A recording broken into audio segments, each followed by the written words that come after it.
Bueno, muy buenas tardes, bienvenidos a Liensit, Ventanas del Conocimiento. Me complace estar en este día de hoy. Ya ustedes tuvieron que haber culminado la unidad uno y 2. Recuerden que la unidad uno y 2 tiene una ponderación de 40% y ya en el día de hoy o mañana seguramente comienza la unidad 3 que tendrían que revisar en el aula virtual cuáles son las actividades que se van a desarrollar para la unidad 3 que es exactamente esta. Este contenido temático o esta unidad temática se titula Educación y Productividad. Ok, el contenido temático es productividad en educación, la educación en la cultura y la educación en el proceso social y en el desarrollo económico. Estamos bastante conscientes, sobre todo nosotros los que somos maestros, que estamos activos en ese proceso de educación integral, transformadora, reflexiva, amorosa, participativa, inclusiva, que la educación no está jamás sola, la educación nunca está aislada, la educación es el todo. En el caso de nosotros, educación y cultura es educación, ¿qué hay? Buenas tardes, buenas tardes. Buenas tardes. En el caso de educación y cultura, nosotros entendemos la importancia de establecer, ¿sí? Ciertos elementos o ciertas características que nos permita, como dije anteriormente, ver la educación como un todo. Aquí tenemos la primera lámina. Un centro educativo es productivo si gestiona sus recursos para dar lo mejor de sí, es decir, se aporta a a la sociedad ciudadanos libres, responsables y comprometidos con su entorno social. Es más, una escuela, un instituto se convertirá en una empresa productiva. Se evita acomodarse en aquella situación de confort en la que se siente seguro. Y es así, todo espacio, centro educativo, institución educativa, es una empresa productiva. A diferencia tal vez de una empresa común, corriente, donde usted sus materiales o su estructura, por ejemplo, si es una empresa de negocio en cuanto a en marketing, todo es digital, computadora, micrófonos, audífonos, no sé, de luces, etcétera, etcétera, etcétera. Para nosotros, nuestro capital es el capital humano. Y ese capital humano es el que nos dice a nosotros que deberíamos formarlos como ciudadanos libres, responsables y comprometidos con su entorno social.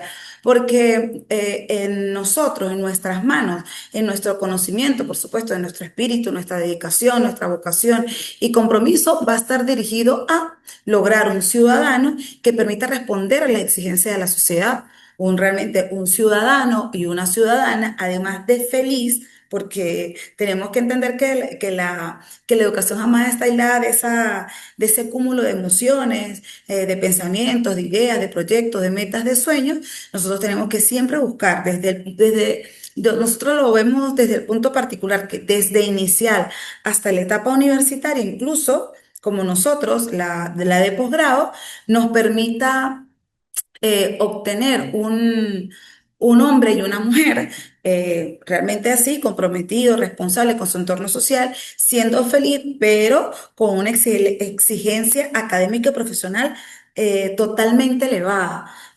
Nosotros no estamos... Sabemos que si la persona es mediocre, porque hay profesionales mediocres, es porque sencillamente no aman lo que hacen, no valoran lo que hacen y tal vez también es cierto, no fueron formados con esa misma forma de ejemplo.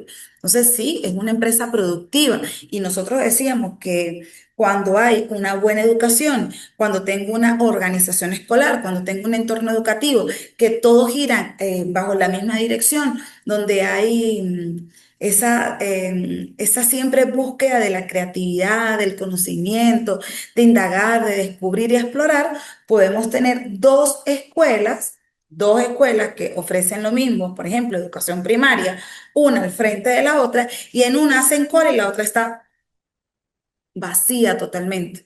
Sencillamente porque esta que está llena entiende cuál es la importancia de la educación para la sociedad.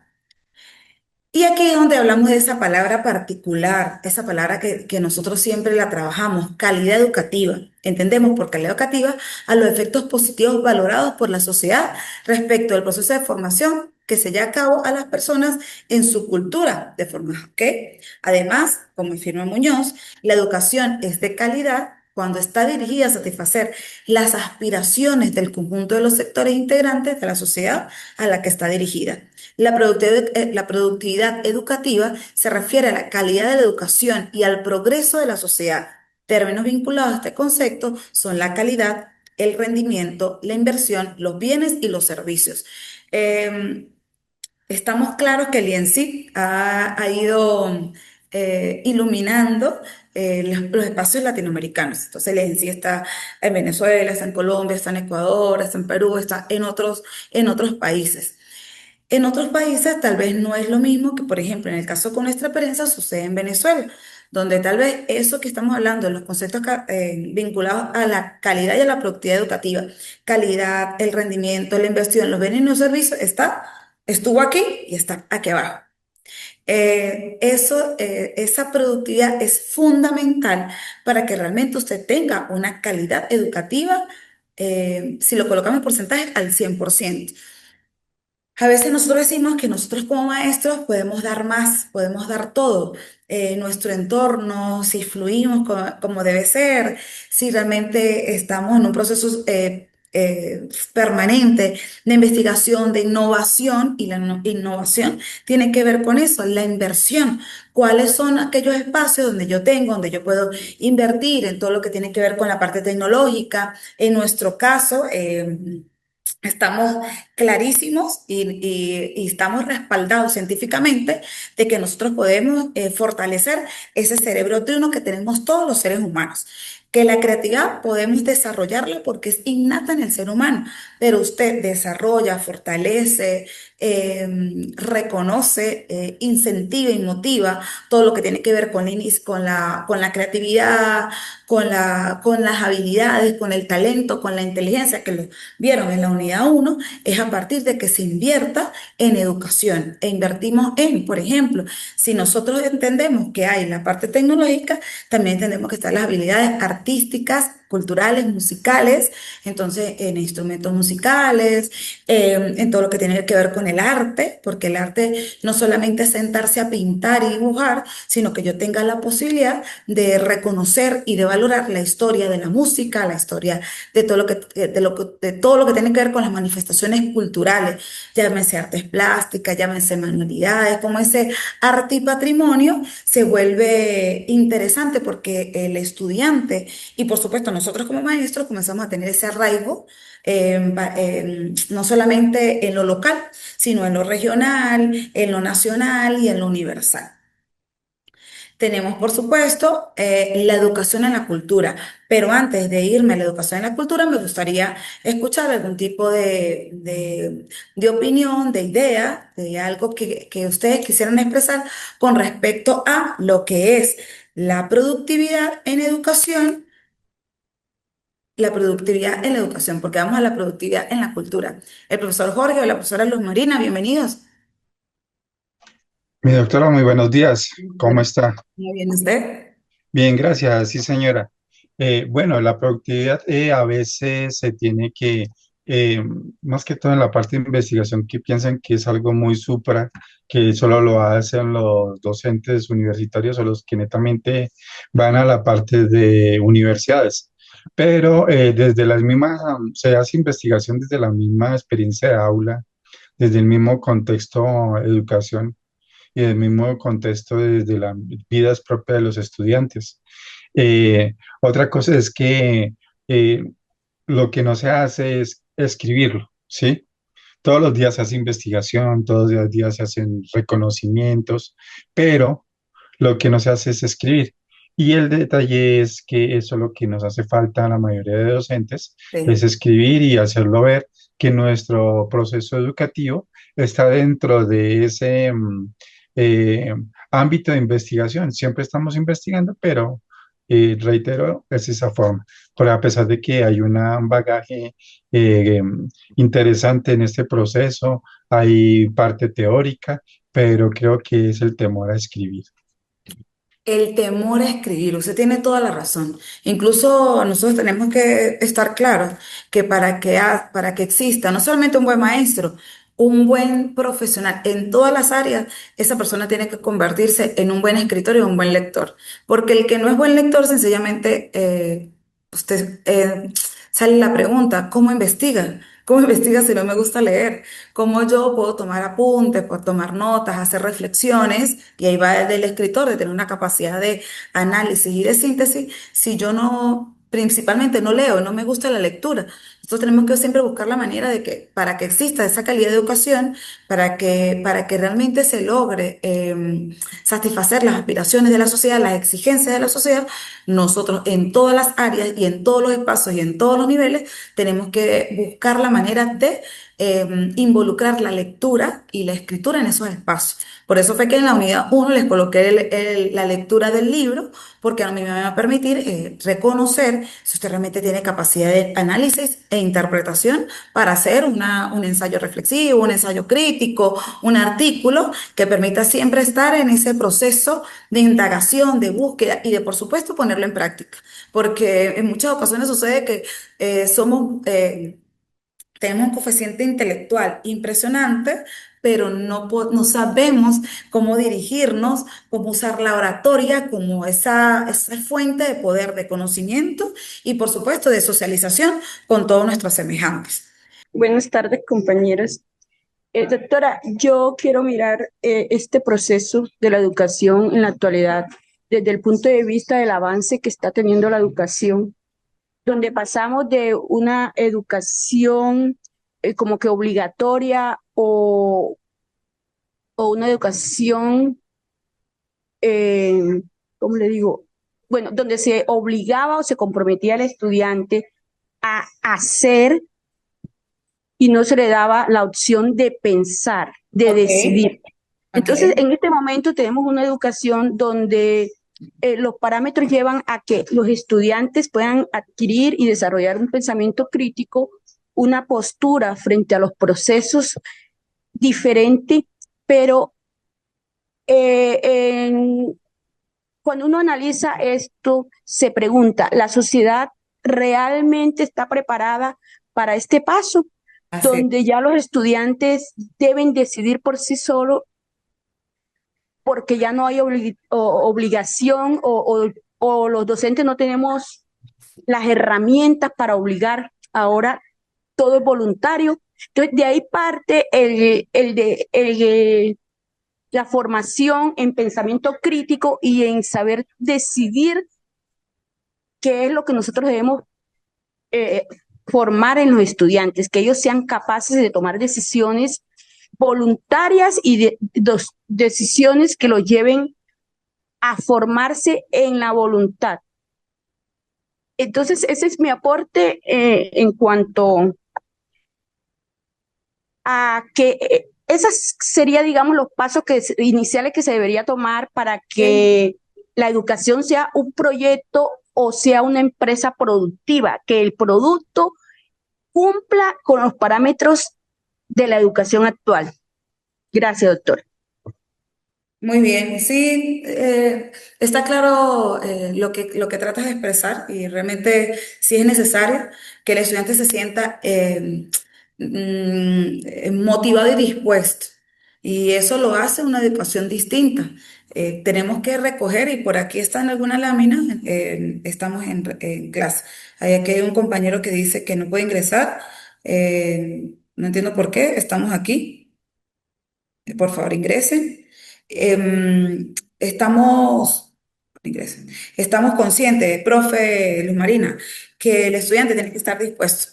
El estudiante tiene que tener esa voluntad de la que usted habla, porque si el estudiante no tiene voluntad, el salón se inunda de una actitud pesimista, negativa, indispuesta. Y eso ha sucedido porque a veces por nuestro propio accionar como docente. Nos quedamos pegados, bueno, yo no me incluyo ahí, algunos se quedaron pegados en la educación tradicional y no se dan cuenta que este tiempo ha cambiado, es un todo día a día. Es un todo día a día porque la tecnología, la inteligencia artificial, entre otras, ha hecho que usted siempre esté el que se queda es porque quiso quedarse, porque el médico, y por eso yo aplaudo cuando conocemos o conseguimos estudiantes como ustedes que están en este proceso, se quieren seguir formando. Estoy segura que no solamente por obtener el título y un porcentaje dentro de su sueldo, sino porque realmente esto me ayuda a mí a ser un mejor maestro. Cada vez que yo hago investigaciones, me inscribo en talleres, cursos, diplomados, maestrías, doctorados, eso es muy importante.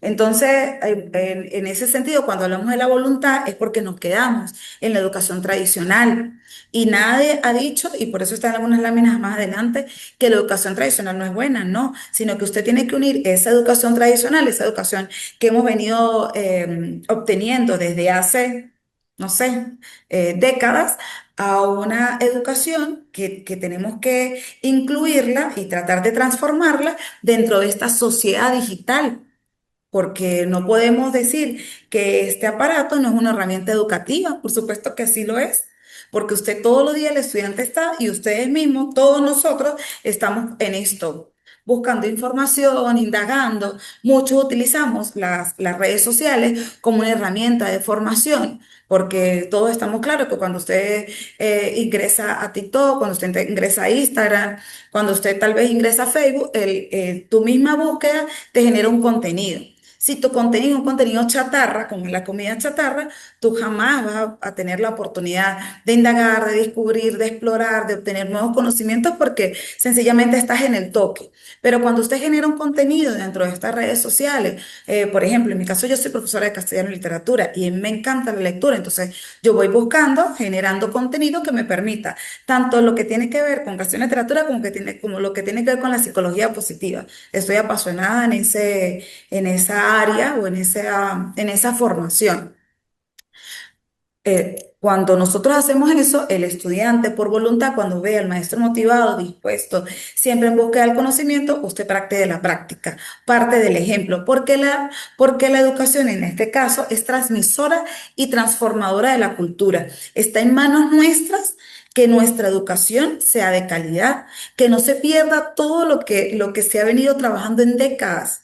Eh, es impresionante cómo nosotros podemos ver niños y niñas y jóvenes incursionados o inmersos en depresiones, en suicidios, en solamente estar con una capucha, metidos en un cuarto, con un celular todo el tiempo, en videojuegos, en tantos aspectos que no, por supuesto que sí. Adelante, profe Jorge, Discúlpame de interrumpir. Es tranquilo. que usted tocó un tema crucial, ¿sí? Porque el método pedagógico que se está manejando es uno del siglo XIX, ¿sí? Con competencias, que es con netamente administrativo, no es pedagógico. Si usted es competente a hacer tal cosa, entonces, si no es competente, entonces no es febril, ¿sí? Así es. Y el detalle es que una de las situaciones que vemos después, más que todo después de la pandemia, es esa educación emocional, ¿sí? Tanto desde el mismo docente como desde el mismo estudiante se ha venido pues afectando esa situación, ¿sí? Que no se ha tenido en cuenta antes y que ya ahora hay situaciones emocionales pues que causan que tanto los estudiantes como los docentes sufran eh, problemas de educación emocional y mental, ¿sí? Así es. Y esto no se veía, pues, o si se veía, se veía en pocos, en poca masa, ¿sí? Tanto que le menciono, no sé si los compañeros me colaboran, la semana pasada hubo un decreto ley en el cual se incluía la educación emocional como proceso transversal en todas las instituciones aquí en Colombia, Es ¿sí? parte del currículo. Sí, señora. Entonces va a ser una asignatura transversal que no solo en alguna situación como digamos en artes o en esto, sino tiene que ser en todo proceso que Así debe estar en esta situación y me parece espectacular que lo haya, porque notemos pues que la problemática de la educación siempre es la actitud, la emoción, así ¿sí? es.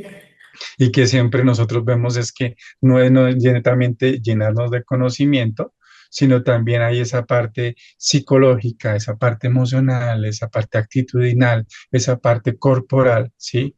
Porque a veces dicen, no, es que ¿para qué hacen deportes? ¿Sí?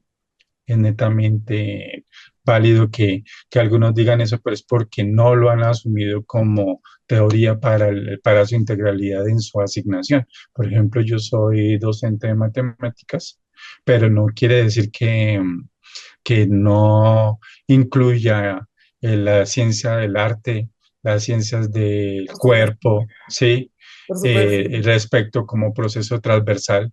Y el que diga pues que no, pues obviamente pues hay que darle un poco de lo que usted dice que es leer, interpretar, ¿sí? Porque esa es otra cosa, que a veces uno se localiza a un solo libro, si es que lee el libro, o si no, pues a los TikTok, a los Instagram, a las cadenas y que siempre inf- influyen mucho en el conocimiento preventivo en este momento, ¿sí? Si son mayor de un video de 5 minutos y si pasa los 5 minutos ya se aburren y no lo ven, Así ¿sí? es. Puede ser un video interesante, pero necesitan esa la inmediatez.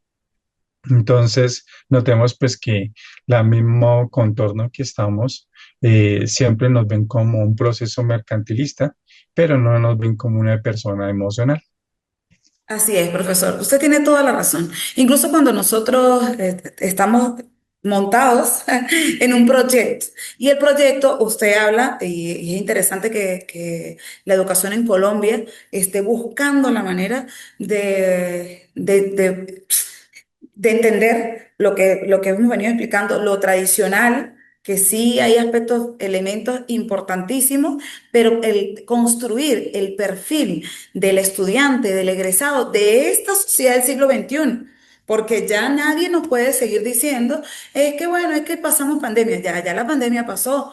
¿Qué trajo consecuencias? Muchísimas consecuencias, sí, hay un antes y un después. Muchos de nosotros nos quedamos en pandemia mirando al techo o obsesionados con Netflix o con cualquier herramienta, sino que usted buscó el libro, buscó tantos elementos para no quedar sin conocimiento. Pero más allá del conocimiento es la gestión de emociones, la regulación de emociones. No es controlar la emoción, es regularla, es gestionarla. Sí, en el caso de nosotros, de ese proyecto educativo que yo le estoy comentando, nosotros nuestro eje transversal es la música, porque si consideramos que la música, de la música parte todo, la memorización, la concentración, el amor al arte, nosotros lo hablamos, a la quietud, a la paz, y con eso, cuando lo hablo, de una vez cierro los ojos porque me lleva, me transporta a otro espacio. Que la cultura, perdón, que la música me permite a mí valorar la cultura, valorar el patrimonio que nos ofrecen todas las perdón, todas las etnias, todas las culturas, todas las sociedades, pero es fundamental, fundamental. Ayer, que no lo vimos, pero el hoy y el mañana, el control y la gestión de emociones. Profesor Haider. Buenas tardes, ¿me escuchan? Sí, señor, atentamente.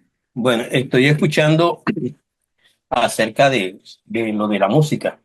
Ujú. Nosotros en nuestra institución tenemos un proyecto que hemos avalado la música como uno de los aspectos prioritarios. ¿En qué sentido? En que nos ha ayudado a mejorar mucho la cuestión de la disciplina, del interés de los estudiantes por seguir avanzando. No solo la música, también el teatro, el arte, Por el supuesto. deporte. O sea, hemos tenido un cambio en los estudiantes que se han metido en ese rol de la música, del deporte. Han cambiado como ese ambiente que ellos traían, que era un ambiente hostil, y Ujú. ahora los vemos que son más accesibles, tienen más comunicación con los profesores, rinden más académicamente. O sea que hemos visto que la cultura y el arte sí nos ha traído a nosotros unos beneficios muy grandes, que hemos visto cómo los docentes han cambiado esa percepción que tenían de ese niño problema y ahora ese niño problema nos ayuda a nosotros a encaminar a otros niños por la música, por el deporte, por el arte, Claro. por la danza, o sea, todo lo que tenga que ver con cultura. Así es, profesor, sí es así. Y me encantaría que pudiésemos compartir esa experiencia. Seguramente lo voy a escribir al privado para nutrirme de eso, porque esa es nuestra idea. Por supuesto, además de la música, es el arte. Se llama ciencia, arte y música. Y dentro del arte incluimos el teatro, la danza, la pintura, las artes plásticas, porque a veces pintar dice pintarnos todo lo que tiene que ver con artes plásticas, con manualidades, con educación para el trabajo, aspectos que a veces nosotros no entendemos por qué hace décadas eliminaron algunos elementos, algunas características tan necesarias para esa formación integral de ese niño y niña, de ese ser humano. Dice, cuando hablamos de que la educación es transmisora y transformadora de la cultura, es porque este es un modelo de Gilbert de la Sher que nos habla de que la cultura crea la educación. La educación inicia a la nueva generación en la cultura existente, que es ese carácter transmisor. Y la nueva generación transforma la cultura en una nueva cultura, el carácter transformador. ¿Se imaginan que nosotros que tenemos la oportunidad, la obligación, el deber, la exigencia de, como estamos educando, nosotros no podemos colocarle al estudiante cualquier aspecto de la cultura, porque la cultura es todo, al igual que la educación. Miren que ellos transforman la cultura, esta nueva generación. Entonces, si nosotros en nuestros espacios de aprendizaje no incorporamos la música, el arte, la ciencia, la danza, el teatro, qué elemento le estamos dando a ellos para que realmente haya una cultura transformadora, que pase de una generación a otra? Porque si nosotros en nuestros espacios, por ejemplo, no sé ustedes, en mi caso, estamos bastante claros en eso, nosotros en nuestros espacios no colocamos reggaetón, y no el reggaetón por el reggaetón, porque a veces sucede que es la letra la que no lleva, no tiene nada positivo, pero todo lo que tiene que ver con la melodía, hay un nombre científico, leo de un nombre científico, esa parte de la música, que dicen, bueno, está muy bien, la letra no es la buena, pero lo otro es esencial, porque bueno, ese algo pegajoso, entonces nosotros convertimos, le quitamos ese elemento de la letra y le incorporamos una nueva. Nosotros tenemos que buscar la manera en todo lo que tiene que ver con la cultura, que es el valorar nuestras efemérides, valorar nuestro patrimonio histórico y cultural de acuerdo a la sociedad, nos va a permitir que ese estudiante que está allí, que es esa nueva generación, se forme y transforme para la otra generación una cultura idónea. Que no perdamos la esencia, decimos nosotros, esa música de antaño o esos bailes de antaño. Entonces, ahora colocan en las escuelas unos bailes que tú dices, Dios mío santo. En el caso de Venezuela, el tambor. El tambor es un tambor urbano, un tambor venezolano, es hermoso. Y entonces tú dices, "Sí, pero el tambor se parece el baile al reggaetón". No, es totalmente, totalmente diferente. ¿Por qué? Porque nosotros tenemos que buscar a nuestros estudiantes que tengan un amplio conocimiento y una formación general de lo que involucra la cultura en todo sentido y en todo espacio. También tenemos por aquí, la educación es en parte la expresión de la cultura actual y en parte la expresión de una cultura pasada. Es decir, que nosotros incluimos la expresión cultural de hoy, pero con la expresión de esa cultura que venimos trayendo, de donde nosotros fuimos formados. La educación prepara para integrarse a la cultura actual, a la cultura pasada y a la del futuro. Somos nosotros los garantes de que realmente esta sociedad sea una sociedad participativa, dinámica, transformadora, que se involucre en todo espacio y en todo lugar, que nuestros estudiantes tengan la capacidad de valorar lo que tienen, de valorar de dónde están, de valorar de dónde vienen, y que bueno, que haya ese traspaso de ideología, ese traspaso de cultura en realmente...